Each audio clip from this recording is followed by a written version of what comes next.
늘빛 선교회라고 들어봤나요? 그거 만든 사람이고요. 어려운 사람들 많이 도와줬대요. 조세영 목사라고 가난한 사람, 노숙자들 많이 도와줘야 한다면서 봉사활동 주로 했어. 나중에는 일본까지 진출해 거기 노숙자들도 도왔다고 합니다. 선행이 알려지자 TV도 나왔고 유명해졌어요. 근데 2000년 11월 도쿄 시부야에서 체포돼. 이 과정에서 총까지 맞습니다. 문제가 뭐야? 말을 안 하고 한참 버티다가 입을 열었는데 자기가 일본 보안 시스템을 점검하러 왔던 거래요.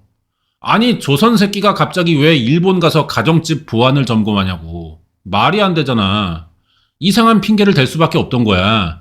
얘가 일본 가정집을 무단 침입해 도둑질하다가 잡힌 겁니다. 재판받았고요. 3년 6개월 맞으면서 일본 교도소 들어갔는데 이 사람이 또 종교인이잖아. 우리나라에 다른 사람들이 있다 보니까 조사형 막 풀어달라, 모범적이다, 하도 탄원서를 내가지고 2004년 3월에 출소하고요. 한국 돌아옵니다. 그 사진이야 이게. 그럼 뭐해? 1년 만인 2005년 3월 서울 마포 서교동에 치과의사집 들어갔다가 165만원짜리 손목시계를 들고 나왔고요. 또 걸려서 3년을 복역해요. 2010년엔 4인조 금은방 강도들이 훔친 1억 원어치 귀금속을 팔아주고 수수료로 1,000만 원 받았습니다. 작물을 처리해준다는 거는 조세영이가 이 바닥에 인맥이 있다는 뜻이잖아요. 아니, 목사가 이런 걸 어떻게 해? 사실 조세영은 목사가 아니고요. 다들 들어봤을 텐데 이 사람 별명이 대도예요. 단군 이래 최고의 도둑이라고 평가받는 사람입니다. 만신의 작품 중에 대털이라고 있어요. 이거 진짜 재밌거든요. 한번 봐봐. 여기서도 이 사람 에피소드가 나오고요. 드라마도 있어. 시그널에서도 이 에피소드가 잠깐 섞여 있습니다. 내년에 시그널2 나온다는데 언제 기다리냐. 빨리 좀 해줘요, 김은희 작가님. 암튼 조세영이는 우리나라의 유명한 전과 16범짜리 도둑놈이었다고요. 1944년생, 전라북도 전주에서 태어났고 고아였어요. 가정사는 알려지지 않았는데 부모가 버린 거겠지. 15살 때부터 도둑질 시작했고 38살에 이미 전과 11범이었습니다. 우리나라도 지금 38살인데 공갈 협박으로 징역 1년에 집행유예 3년 받고 나온 유튜버 있거든요. 지금 고양이 구하러 다닌대요. 자, 범죄자들이 보통 무질서, 무절제한 삶을 산단 말이야. 그날 범죄 수익으로 그날을 살아요. 근데 결국 잡히더라도 오래가는 범죄자들은 약간 다르다는 거야. 지들만의 규칙이 있어요. 나름의 목표도 세워. 그걸 지키기 위해 또 자기 관리를 한다는 거죠. 정남규 같은 새끼가 그랬잖아. 몇 명을 죽이겠다는 목표가 있었습니다. 목표가 있으면 저절로 세부 계획이 만들어지잖아요. 경찰이 자기 얼마나 조사했나 신문 챙겨 읽고 유사시에 도망가려고 운동도 많이 했다고. 우리의 조세영 게이도 규칙이 있었어요. 나라 망신시키지 않기 위해 외국인은 털지 않는다. 다른 도둑에게 피해를 주지 않기 위해 판검사의 집은 들어갔어도 다시 나온다. 연장 사용 금지. 가난한 사람의 집은 털지 않는다. 훔친 돈의 일부는 가난한 사람을 위해 쓴다. 이런 거긴 한데 웃긴 건 범죄자들도 규칙을 정하지만 대부분은 또 지키지 않아. 그래서 병신인 거지. 우리 조세영 씨 제자리 높이 뛰기 기록이 80cm래요. 이 정도면 지금 체대 입시 최고점 맞는 정도야. 운동신경이 좋은가 봐. 담 넘어야 되니까. 지 규칙대로면은 부잣집 털어야 되잖아요. 이런 집들은 담벼락도 높다고. 그러니까 지 장기를 살리기가 좋았겠죠.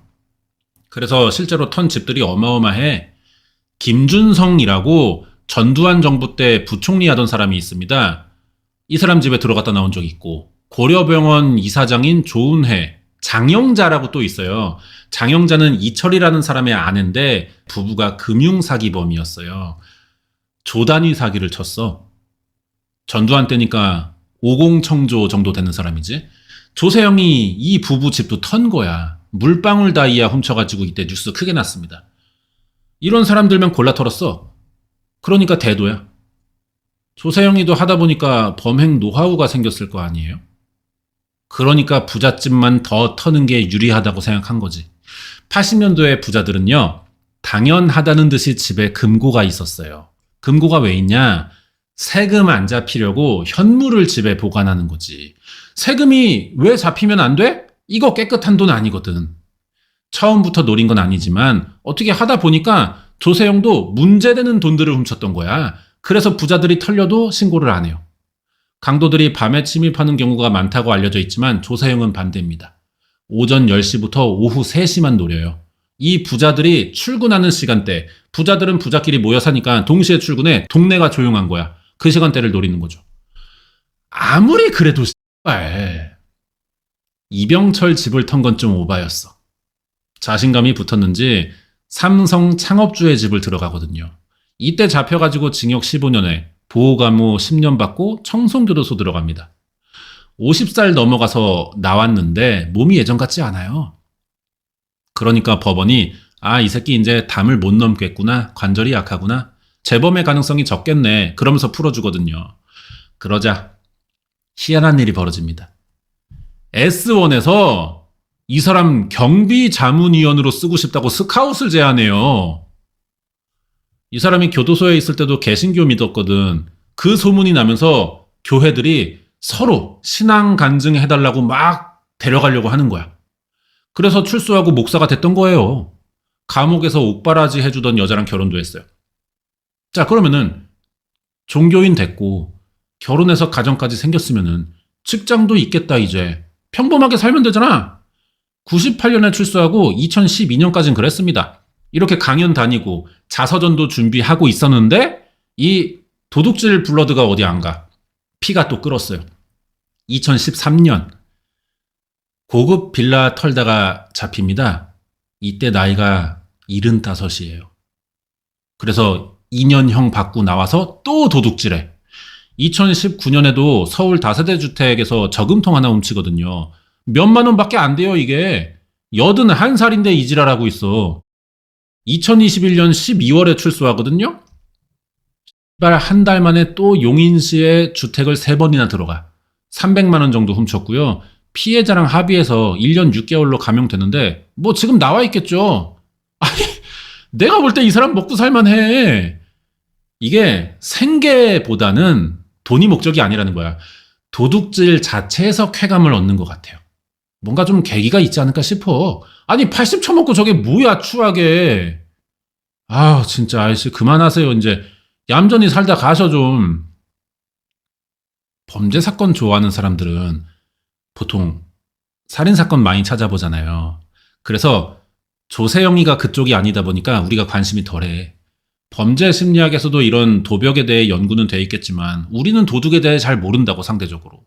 그래서 이런 습관적인 도둑놈들은 대체 어떻게 컸고 무슨 생각머리 가지고 사는지 일본의 비슷한 사건을 예로 알아보면서 우리가 좀 간접적인 학습을 한번 해보자는 겁니다.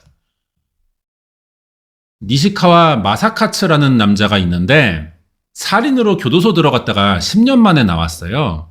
그리고 출소 이틀 만인 1991년 10월 27일 교도소에서 알게 된 야쿠자의 소개로 오카야마 현에 따라가 그 지역 야쿠자로 들어가 일합니다. 말이 야쿠자지 그냥 동네 건달 사무실 같은 거야. 이것저것 한 달 정도 시키는 일을 하다가 사고를 치거든요. 술집 가서 거기 사장님 덮치고 도망갔대. 기사로는 뭐 성적인 뭔가가 없었고 금전적 손해도 없었다는 거 봐서는 어떻게 한번 이렇게 끌어안아 보려다가 사장님이 뺨 따고 한 대 갈기고 내쫓지 않았을까 싶어요. 이 일의 정확한 내막은 모르겠지만 이때부터 마사카츠는 도망 다닙니다. 잘못했어. 하지만 얘가 소속이 야쿠자인데 이 바닥에서는 이 정도 일로 쫄 게 아니잖아요. 아마 이 술집 사장님이 야쿠자랑 아는 사이가 아닐까 이런 생각이 듭니다. 그게 아니면 돈 벌겠다고 왔다가 왜 굳이 도망가냐고 이런 일로.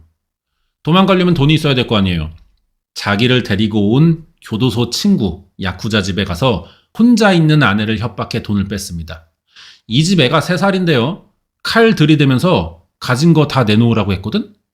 근데 야쿠자 아내면 반은 야쿠자가 되나 봐. 안 통해. 이 여자가 지 자식한테 칼 들이대고 있는데도 놀라지 않아요. 돈도 안 줍니다. 너 이거 지금 돈 뺏고 우리 죽이고 나가도 결국 조직에서 보복한다. 평생 도망칠 자신 있으면 지금 계속 하고 아니면 꺼지래. 여기에 설득돼서 마사카츠가 그냥 갑니다. 하지만 이미 조직에서는 이 새끼가 술집 사장님 건드린 걸 알기 때문에 잡으러 다니고 있거든요. 결국 쫓기는 몸이 됐어. 갈 곳 필요하니까 교도소에서 알게 된 또 다른 사람의 집을 찾아갔는데 여기서 현금 훔쳐가지고 다른 지역 호텔에 숨어요. 도망 한 20일 됐나? 렌터카 영업소 찾아가서 여직원 혼자 있는 거 보고 들어가더니 자기가 왓다시 무서운 사람 됐스. 돈 내놓으라는 이렇게 협박한 거야. 근데 이 여자도 안 쫄아. 바로 전화기 들고 신고하려니까 이 새끼가 또 도망가요. 이따가 이 새끼 얼굴 사진 볼 건데 그렇게 X밥으로 생기진 않았거든요. 하는 짓이 찐따 같은가? 다들 왜 이렇게 안 쫄지 사람들이? 다음날 살인이 일어나요. 지역을 옮기더니 스낵바라는 곳을 들어갑니다. 우리나라에는 없는 술집 형태잖아 이게. 룸살롱이랑 단란주점의 중간 정도로 보면 될 것 같아요. 여기서 이 스낵바 사장인 45살 마사키 쿠미코의 목을 졸라 죽이고 현금 6,000엔 훔칩니다. 이 사건은 전개가 좀 특이한데요. 보통 살인사건은 시신 먼저 발견하고 수사하면서 증거를 찾게 되는데 이건 반대야. 증거를 먼저 찾았습니다. 이게 어떻게 된 거냐? 피해자 시신은 한 달 만에 발견됐어요. 스낵바는 1인 영업장인 경우가 많잖아. 이 사장님이 안 나오면 가게는 문 닫혀 있는 거예요. 그래서 사람들이 이 앞에 지나가다가 문 닫았으니까 뭐 영업 안 하나 보다 이런 줄만 알지. 사실 안에 사람이 죽어 있는데. 그래서 늦게 발견됐고 피해자가 칼에 찔려 있어가지고 손님으로 온 사람이랑 술 먹고 취해서 싸우다가 시비 붙고 우발적으로 찌르지 않았을까 생각했거든요. 근데 이럴 정도면은 단골일 가능성이 있을 거 아니야. 피해자 주변 사람들 조사해봤는데 단서가 없어. 추측이 틀렸으니 당연히 뭐 아무것도 안 나오겠지. 그러다 생각이 난 겁니다. 한 달 전에 분실물로 들어온 가방에 신용카드가 있었거든요. 이걸 조회해 봅니다. 그랬더니 스낵바 사장인 마사키 쿠미코 가방이었던 거야. 혹시나 해서 가방을 감식했어요. 여기서 니시카와 마사카츠의 지문이 나왔지. 그래서 범인을 알게 된 거예요. 니시카와 마사카츠가 이 새끼입니다. 경찰이 얘 신원을 특정했을 때 마사카츠는 또 지역을 옮겨서 가명 쓰고 시내 여관에 숨어 살고 있었어. 여기서도 계속 스낵바만 찾아다니는데 여기는 노래방 시설이 있나 봐. 다른 손님이 있었거든요. 노래하는 거를 듣더니 마음에 안 든대. 사장님한테 저 새끼 좀 쫓아내고 자기만 받으래 손님으로. 사장이 어때? 당연히 싫죠. 뭔데 지만 받으라 말아야. 매상 다 채워줄 거야? 거절했더니 얘가 한 30분을 부탁해요. 죽일 생각이니까 다른 사람들 내보내야 될 거 아니야. 목격자니까. 근데 계속 싫다고 하니까 포기하고 그대로 나왔어. 여기선 범행 없이 진상만 떨다가 끝납니다. 1991년 12월 21일 또 지역을 옮겨가지고 낮 12시부터 스낵바를 찾아다녀요. 여긴데 현장이. 들어갔더니 여기 사장님은 55살 타카바시 후미코라는 여자입니다. 며칠 전에 범행에 실패했잖아. 심리적으로 좀 조급하겠지. 들어가자마자 바로 목 졸라 죽이고 현금 20만엔 훔쳐 나옵니다. 또 당일에 다른 지역에서 여기가 쿠라요시라는 지역이래요. 다시 스낵바 가가지고 여기 사장에게 타카바시 후미코 여기서 살인한 그때 입은 옷을 맡겼어. 자기 옷을. 그리고 이게 우연인지는 모르겠는데 이 사람도 3일 뒤 죽은 채 발견됩니다. 이 사건도 마사카츠가 저지른 건지 확실하진 않거든요. 지가 범인이면 근데 범행 증거가 되는 옷을 왜 줘? 수사에 혼선을 주려고 했나? 이 작전이 효과적이진 않아 보이거든요. 지가 저질렀다 치자고 금방 경찰 수사 시작될 텐데 증거만 넘겨주는 거잖아.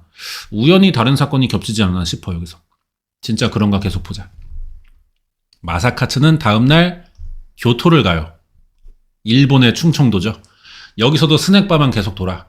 그러다가 이곳을 골랐고 55살 하라다 쿄라는 사장의 목을 찔러 죽인 뒤 5,000엔 훔칩니다. 사체는 이틀 뒤에 발견됐는데 과다출혈에 의한 사망이었대요. 세 군데를 찌르고 목 조른 흔적도 발견됐어요. 근데 시신들이 좀 늦게 발견되는 감이 있지 않습니까? 스낵바의 특징을 이 새끼가 아는 거죠. 스낵바 사장은 보통 마마라고 부르고요. 중년 여자들이 혼자 운영해서 그런 거야. 그러니까 제압하기 쉽고 발견도 느리다는 걸 이용하는 거죠. 시신 발견 당일 야간 조사 있었는데 이 근처에 마사카츠가 있었습니다. 범죄자의 심리 중 하나가 자기 범행을 떠벌리고 싶어 한다는 게 있거든요. 근데 다 말해버리면 자폭이니까 소문을 어디서 들은 척하고 이 주제로 대화를 유도해요.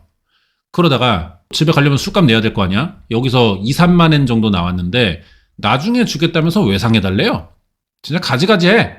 사장이 안 된다고 하니까 꼭 주겠다면서 그냥 혼자 택시 타고 가려는 거야. 이 집 사장도 만만치 않은 게 그 택시를 같이 타요. 가서 받겠대. 같이 가재. 마사카츠가 자기 자는 호텔 앞에 내렸어. 이 사장 떼어내고 싶은데 여기까지 따라온 사람이 돈도 안 받고 그냥 가겠어요? 우리 부모님이 여기서 지금 자고 있다. 돈 받아서 줄 테니 일단은 좀 돌아가 달라고 했거든요? 이 말에 사장님이 또 그냥 가. 다행히 더 무슨 일이 있진 않았는데 아니 이럴 거면 왜 따라왔냐고요. 당연히 돈 안 줬고 다음날 마사카츠는 자기가 저질렀던 스낵바와 200m 떨어진 다른 곳을 또 가. 이 새끼 스낵바 중독자야. 왜 이래. 이미 살인을 한번 한 현장 근처인데 여기서 또 살인을 하는 거야. 이번 스낵바 주인은 51살 무라카미 키코. 칼로 죽이고 계산대에서 돈을 챙기고 있었는데 마침 피해자의 25살인 아들이 가게를 들어옵니다. 엄마 죽인 현장을 본 거지. 흥분해서 바로 병맥주 거꾸로 들고 휘두르면서 쫓아갔는데 놓쳤어요. 이 사건에서 마사카츠가 훔친 돈은 10,000엔밖에 안 돼. 스낵바는 소규모 업장이니까 하루 매상이 그렇게 크지 않거든요. 근근히 먹고 사는 사람들인데 이런 푼돈 노리면서 연쇄살인을 저지르고 있는 거야. 6만 원, 4만 원, 10만 원 이거 벌고 있는 거야 지금 사람 죽이면서.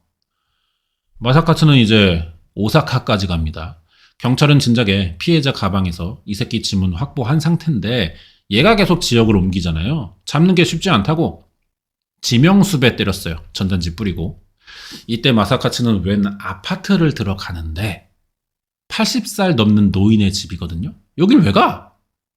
자기가 이 아파트 새로 이사 온 사람이래. 인사드리러 왔대 옆집에. 머리를 쓴 거죠. 독거노인이었거든요. 혼자 산 지가 오래되다 보니까 외로움 타겠죠. 근데 젊은 사람이 먼저 인사하러 찾아오니까 잘 받아준 거예요. 그날 아예 그냥 집에 들어가서 같이 밥 먹고 TV 보면서 말상대를 해줘버려. 그러면서 이 할아버지 죽이면 얼마 나올지 집안을 스캔하고 있는데 별거 없어 보이나 봐. 그렇다고 가진 돈 다 떨어져 가는데 계속 도망 다니기 힘들잖아요. 이 집을 처음 보는 할아버지 집에 들어가서 5일 먹고 자면서 다른 피해자를 찾습니다. 그게 이 사람이죠. 같은 아파트에 27살이래. 하나씨라고 만담가 하는 사람이래요. 웃음 치료 같은 거 하나 봐. 마사카츠는 또 하나씨에게 가서 새로 이사 온 사람이라고 전화기 좀 빌려달라고 했어. 하나씨가 가져다 주는데 뒤에서 공격한 거지. 하나씨도 그냥 당하진 않아. 물건 막 던지면서 막아봤는데 결국 목 졸려 쓰러집니다. 죽은 건 아니고 기절했어요. 나중에 정신 차려봤더니 마사카츠 이 새끼가 계속 남아서 집을 뒤지고 있던 거야. 일어난 거 보고 또 목을 조르는데 하나씨가 막 살려달라고 했거든요. 그러니까 또 놔줘요. 안 죽일 테니 돈 달래. 하나씨는 당장 살아남는 게 중요하잖아. 집에 있는 14만 엔을 줬어. 그러자 마사카츠가 이상한 짓을 시작해요. 신문에 난 스낵바 살인 사건이 자기라면서 미안하대. 그러면서 도망 다니느라 밥을 못 먹어 자포자기한 상태였다면서 이제는 범죄를 저지르지 않겠다고 이 사람이랑 약속을 하는 거야. 오늘 처음 봐놓고 자기가 죽이려고 한 사람한테. 경찰에 전화해도 자기는 할 말이 없대요. 대신에 나 가고 10분 있다가 신고하라면서 집을 나와 도망갔어요. 그러면서 현장 감식으로 다시 마사카츠의 지문이 확보됐던 거죠. 다음날 오후 7시 마사카츠는 오사카의 맨션을 찾아갑니다. 이 집 주인은 31살 회사원인데 계속 비슷한 수법이에요. 같은 건물 사는 사람이라면서 부모가 부부싸움에서 집을 나왔는데 잠깐만 있다 가도 되겠니? 이게 90년대다 보니까 이런 식의 부탁에 다들 호의적인 사회 분위기였단 말이에요. 집주인이 안에 들입니다. 8살짜리 아들이 있었거든요. 마사카츠가 막 사람 좋은 웃음하면서 애도 봐주고 같이 밥 먹고 TV를 봐요. 슬슬 밤 되잖아. 가야 할 거 아니야. 집주인인데 좀 갔으면 좋겠는데 이 새끼가 버티네? 그러다 새벽 1시에 마사카츠가 집주인의 목을 조릅니다. 이 새끼가 그동안은요, 여자만 노려왔어요. 근데 지금은 남자고 나이도 30대 초반이야.